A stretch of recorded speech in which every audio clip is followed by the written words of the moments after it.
Hop, voilà. Salut les filles et les garçons, j'espère que vous allez bien. Alors que l'on soit débutant ou confirmé, je pense que l'on peut tous affirmer que l'on a évidemment tous fait en musculation des erreurs que l'on regrette.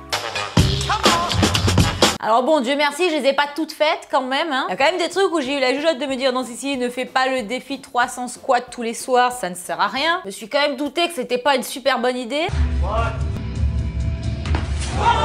Donc bon, je vais pas vous faire un recueil de toutes les erreurs à éviter, mais je vais vous partager aujourd'hui ces erreurs qui m'ont fait perdre, je pense, sans hésiter, 1 an de musculation, de pratique et de résultats de gains, afin que vous puissiez les éviter. Alors la première erreur, je pense, c'est d'avoir pris à mes tout débuts, en fait, de la protéine végane pour compenser mon alimentation. Alors en fait, au tout début, je savais même pas combien de prods je consommais et un jour, en parlant avec un ami à moi qui était à fond la musculation, il me dit mais combien tu consommes de protéines tous les jours? Alors là, je me suis dit tiens, bonne question, faudrait peut-être que je calcule. Et en calculant sur une semaine, j'avais genre en moyenne à peu près style 40 grammes de protéines par jour. Donc effectivement, c'est pas beaucoup, hein. Forcément, étant végane sans trop prêter attention aux protéines, ben j'en consommais pas énormément. Et là, je me suis dit ouais, si tu veux faire des gains un jour, il va falloir que tu prennes des prods quand même. Et il n'y a pas besoin d'être végane en fait pour faire cette erreur. Il y a énormément de pratiquants qui prennent des protéines pour combler en fait un manque dans l'alimentation, notamment les filles qui sont légères et qui n'ont pas besoin d'un énorme apport en protéines. J'allais dire énorme et sec, mais non, ça marche pas trop. Et en fait, très rapidement, ça m'a écœuré. Bon, alors faut dire que les prods vegan, c'est pas les meilleurs du monde, hein, clairement.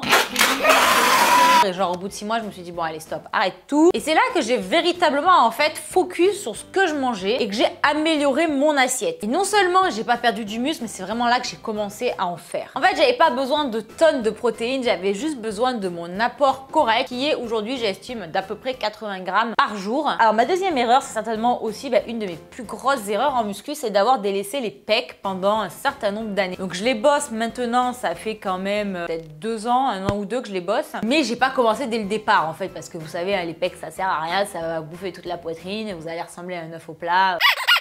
Voilà. Sauf que tu te rends compte au bout d'un moment que t'as tes épaules qui se dessinent, t'as ton dos qui se muscle, t'as les abdos, mais t'as toujours pas de pec en fait. Et visuellement, ça fait très bizarre. Donc là, je me suis dit, meuf, t'as vraiment un retard, faut que tu rattrapes ça. Et j'ai commencé à travailler les pecs. Et ça fait, je vous dis, à peu près 2 ans que je les bosse. Donc vous voyez, les retards sont très très longs à rattraper. Donc ne faites pas cette erreur, vous allez le payer tôt ou tard. Alors la troisième erreur que j'ai faite, surtout à mes débuts, hein, j'ai pas fait ça trop longtemps, mais j'avais trop tendance à faire des exercices isolés. Notamment pour les fessiers, pour les épaules, pour les abdos. Et je privilégiais pas assez les exercices polyarticulaires. Je me disais, je veux du booty, j'en ai rien à foutre d'avoir des grosses cuisses, donc je vais faire des exos booty. Sauf qu'au bout d'un moment, tu réalises quand même que fitness for the booty, c'est bien beau, c'est pas en faisant de la chaise à abduction que ça va fonctionner. Tu te mets enfin à faire du vrai squat, du soulevé de terre, des fessiers, et là tu dis c'est bon, on est dans le game. C'est pour ça que moi, quand je vous partage des vidéos sur Instagram, c'est pas forcément les plus belles vidéos. C'est pas les vidéos où je suis toute pomponnée, etc. Mais en fait, ce sont mes vrais trainings que je vous filme. Toutes les vidéos, je ne les filme pas exprès pour Instagram. On me filme pendant que je m'entraîne. Ça explique d'ailleurs souvent la coiffure un petit peu palmito.